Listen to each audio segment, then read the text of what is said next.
నమస్కారం బీఆర్కే భక్తి ఛానల్ కి స్వాగతం. నేను మీ కీర్తి. ఈ రోజు మనతో పాటు ఉన్నారు ప్రముఖ ఆధ్యాత్మికవేత్త, జ్యోతిష్య పండితులు బ్రహ్మశ్రీ మాడుగుల శివప్రసాద్ శర్మ గారు మనతో పాటు ఉన్నారు. మార్చి నెలలో 12 రాష్ట్రాల వారికి ఎలా ఉంది అనేది గురువుగారిని అడిగి తెలుసుకుందాం. నమస్కారం గురువుగారు. ఆశీర్వచనం తల్లి. గురువుగారు, మార్చి నెలలో 12 రాష్ట్రాల వారికి ఎలా ఉండబోతుంది తెలియజేయండి గురువుగారు.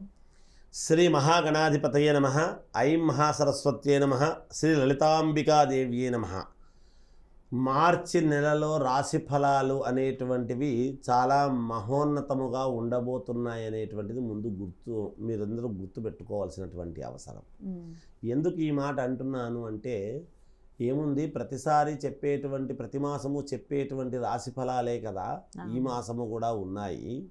కానీ ఎలాగో ఉగాది పండుగ రాబోతుంది కదా, ఈ మాసం ఏదో ఒకటి గడిచిపోతుందిలే, ఏముందిలే అని అనుకోవద్దండి. ఎవ్వరూ కూడా ప్రేక్షక మహాశయులందరికీ కూడా ముఖ్యంగా నేను చెప్పేటువంటిది చాలా శ్రద్ధగా విని చాలా జాగ్రత్తగా దీన్ని మలుచుకోవాల్సినటువంటి అవసరము ఆవశ్యకత ఉంటుంది. కాబట్టి ఎందుకు ఈ మాట చెబుతున్నాను అంటే, మార్చి నెల ప్రారంభం, మార్చి నెలాఖరులో తప్పకుండా మనకు ఏమొస్తున్నది అంటే షష్టగ్రహ కూటమి అనేటువంటిది వస్తూ ఉన్నది కదా, వింటున్నాము కదా. నెలాఖరులో షష్టగ్రహ కూటమి వస్తూ ఉంది అంటే దానికి తదనుగుణముగా గ్రహాల యొక్క నడవడిక ముందే ఉంటుంది కదా. ఆ ఉంటున్నప్పుడు ఈ యొక్క మాసము ఏమి సంగతి అనేటువంటిది చాలా ఉంది. అంటే రేపు మనము ఒక కార్యక్రమానికి వెళ్ళాలి అంటే ముందుగా మనం ఏమేమి సర్దుకుంటాము, మనకు కావాల్సినవన్నీ సర్దుకుంటామా లేదా? అలాగే రేపు మనకు వెంటనే ఇప్పుడు మనకు ఉగాది పండుగ వచ్చేటువంటి దానికంటే ముందే మన జీవితాల మీద ఈ గ్రహస్థితుల వల్ల ఎటువంటి ఎఫెక్ట్ పడబోతున్నది, ఏమిటి అని తెలుసుకోవాల్సినటువంటి బాధ్యత, వాటి నుంచి తప్పకుండా మనము ఉపశమనము పొంది మేలు జరిగే విధముగా చూసుకోవాల్సినటువంటి బాధ్యత మీకు ఉంటుంది. ఏదైనా లగ్నం అనేటువంటిది చాలా ముఖ్యం. నేను ప్రతిసారి కూడా చెప్తాను, మనము రోజు తింటున్నామే, రోజు వండుకుంటున్నామే అని అనుకోవచ్చు. కానీ ప్రతి నెల కూడా వింటున్నాము. మనం విన్నదానికి ఏం చేస్తున్నామంటే విని వదిలేస్తున్నాం. దానికి తదనుగుణంగా గనక చిన్న చిన్న పరిహారాలు, ప్రతిదీ డబ్బుతో కూడుకున్నవే ఉండవు. ఎవరు ఏ లగ్నములో పుట్టారో వాళ్ళు చూసుకొని ఏదైనా పరిహారం ఉందా తక్కువలో చేసుకుంటే ఏమిటి అనేటువంటి ఆలోచనలు మీకు నచ్చినటువంటి అయ్యగార్ల దగ్గర చూపించుకొని దానికి అనుకూలముగా మీరు చూసుకొని ముందుకు వెళ్ళండి. తప్పకుండా మీకు విజయం అనేటువంటిది లభించి తీరుతుంది అనేటువంటిది నేను ముఖ్యముగా అందరికీ కూడా తెలియజేస్తూ ఉండేటువంటిది. తక్కువగా తోసి పారేయొద్దండి. ఎప్పుడూ కూడా ఏముందిలే, రెగ్యులర్గా జరుగుతాయి కదా, చూసిందేలే అని అనుకోవాల్సినటువంటి పని లేదు. ఎందుకంటే ఖచ్చితముగా నెల ముందు రోజుల నుంచే ఈ షష్టగ్రహ కూటమి యొక్క ప్రభావం అనేటువంటిది జాతకుల మీద చూపించబోతూ ఉన్నది అని తెలియజేస్తూ, ఇక రాశి ఫలాలు అనేటువంటివి తెలియజేస్తాను, వినండి. మార్చి నెలలో కన్యా రాశి వారికి ఎలా ఉండబోతుంది తెలియజేయండి గురువుగారు.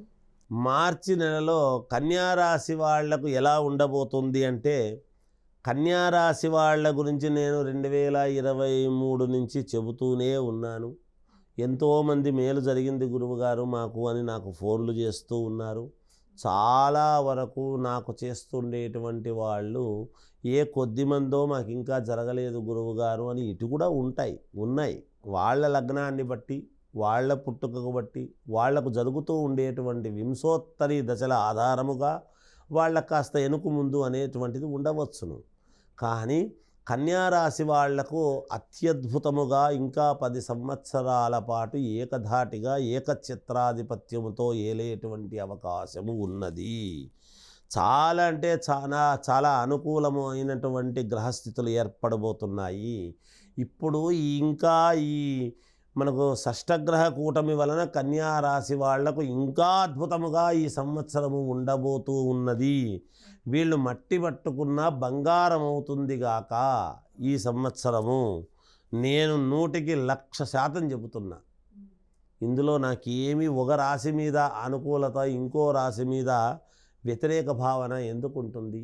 అలా ఉండదు. కానీ ఏది మంచిదో అది చెప్పాల్సిన బాధ్యత మాది కనుక తెలియజేస్తూ ఉన్నాను. అలాగే చేపట్టినటువంటి పనులు సకాలములో పూర్తి చేసుకోవటం, సమాజములో మీ మాటకు విలువ పెరగటము, అంతేకాకుండా ఆదాయ మార్గాలు పెంచుకోవటం లాంటివి చేస్తారు. మీకు మీరే చేసుకుంటారు. మీరు దేశానికంతా ఉపయోగపడతారు. మీకు వచ్చేసరికి మీకు మీరే చేసుకోవాలి, మీకు ఇంకొకరు చేస్తారనేటువంటిది తక్కువ.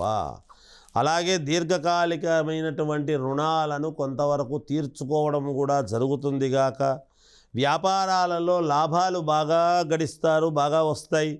విలువైన వస్తువులు కొనుగోలు చేయటం అనేటువంటిది జరుగుతుంది.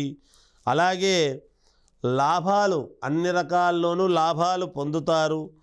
ప్రయాణాలు అన్నీ కూడా చాలా లాభసాటిగా మీకు ఉండబోతున్నాయి. మీరు దేనికో పోదామన్నా లాభం, అనుకోకుండా పోయినా లాభం.